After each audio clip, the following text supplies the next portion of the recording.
s'accrocha à sa chemise de nuit, y laissant une longue déchirure. Lucie trébucha et tomba, comme Alice au pays des merveilles, sauf que sa chute fut beaucoup plus courte. Elle bascula cul par-dessus tête et atterrit sur de la terre battue. Elle s'assit en gémissant.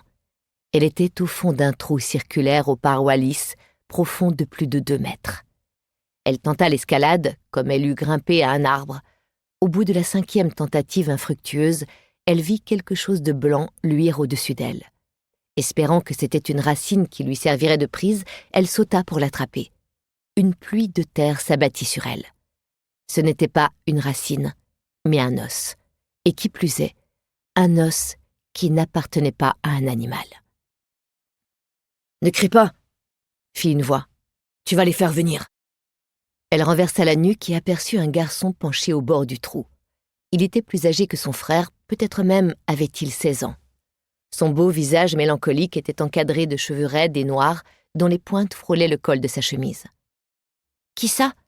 demanda Lucie, les poings sur les hanches. « Les fées », répondit le garçon. « C'est un de leurs pièges. D'habitude, elles s'en servent pour capturer des animaux. Cela dit, elles seraient ravies de trouver une petite fille à la place. » Lucie étouffa un cri. « Pourquoi ? Elle me mangerait ?» Il rit. « C'est peu probable. En revanche, tu passerais peut-être le reste de tes jours comme servante chez des aristocrates dans le royaume sous la colline. Et tu ne reverrais plus jamais ta famille. »« Tu essaies de me faire peur. »« Je t'assure que c'est la stricte vérité, » protesta le garçon. « Je ne mens jamais. »« Je ne te crois pas. Je m'appelle Lucie Erondel. Mon père, Will Erondel, est un homme très important. Si tu me sauves la vie, il te donnera une récompense. »« Une Erondel ? C'est bien ma veine. » Avec un soupir, le garçon se pencha davantage et tendit le bras vers elle. Une cicatrice brillait sur le dos de sa main droite. « Allez, grimpe !»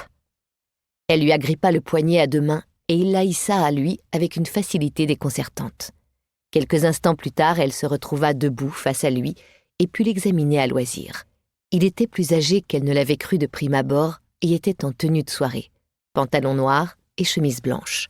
La lune venait de ressurgir des nuages et Lucie constata que les yeux du garçon étaient du même vert que la mousse qui tapissait le sol. « Merci », dit-elle d'un ton guindé en époussetant sa chemise de nuit couverte de terre. « Allez, viens, n'aie pas peur », dit-il avec gentillesse.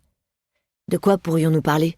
Tu aimes les histoires ? » ?»« J'adore. Quand je serai grande, je serai une romancière célèbre. »« Formidable, » dit le garçon avec une pointe de tristesse dans la voix. Ils cheminèrent côte à côte sur les sentiers qui serpentaient parmi les arbres. Le garçon, visiblement, savait où il allait, comme si la forêt lui était très familière. Ce devait être un changelin. Il avait l'air d'en connaître un rayon sur les fées, bien qu'à l'évidence, il ne fût pas l'un des leurs. Il lui avait dit qu'elle risquait de l'enlever, et c'était sans doute ce qui lui était arrivé. Elle préféra ne pas aborder le sujet pour ne pas le mettre mal à l'aise. Ce devait être terrible d'être un changelin et d'être arraché à sa famille. Elle orienta donc la conversation sur les princesses de contes de fées afin de déterminer laquelle l'emportait sur les autres. En un rien de temps, sembla-t-il, ils atteignirent le jardin du manoir. « Je suppose que la princesse peut rentrer seule au château d'ici, » dit-il en inclinant légèrement le buste. Lucie leva les yeux vers sa fenêtre. « Oui. Tu crois qu'on s'est aperçu de mon absence ?» Pour toute réponse, il rit et fit demi-tour. Elle le rappela lorsqu'il fut à la grille. « Quel est ton nom ? Je t'ai dit le mien. Comment t'appelles-tu » Il hésita quelques secondes. Avec son pantalon noir et sa chemise blanche, il lui faisait penser à une illustration tirée d'un de ses livres. Il fit une profonde et gracieuse révérence à la manière d'un chevalier d'autrefois. « Tu ne me tueras pas, » dit-il, « car je suis de sang royal et un jour je serai 2 fois plus puissante que ma belle-mère, et alors je lui ferai trancher la tête. » Lucie eut un hoquet d'indignation. Il avait dû les pieds dans les bois pendant qu'elle jouait. Comment osait-il se moquer d'elle ? Elle leva le poing, prête à l'agiter à son adresse, mais il s'était déjà fondu dans la nuit, ne laissant derrière lui que l'écho de son rire. 6 ans s'écouleraient avant qu'elle recroise sa route. Chapitre 1. Les bons anges. C'est ainsi que les ombres de nos désirs viennent se mettre entre nous et nos bons anges, qu'elles éclipsent à notre vue. Charles Dickens, Barnaby Rudge. James Erondel était en train de se battre contre un démon lorsqu'il fut brutalement transporté en enfer. Ce n'était pas la première fois et ce ne serait sans doute pas la dernière. Quelques minutes plus tôt, Pour continuer à écouter ce livre audio gratuitement, cliquez sur le lien dans la description et vous pourrez l'écouter en entier sans frais grâce à l'essai de 30 jours d'Audible.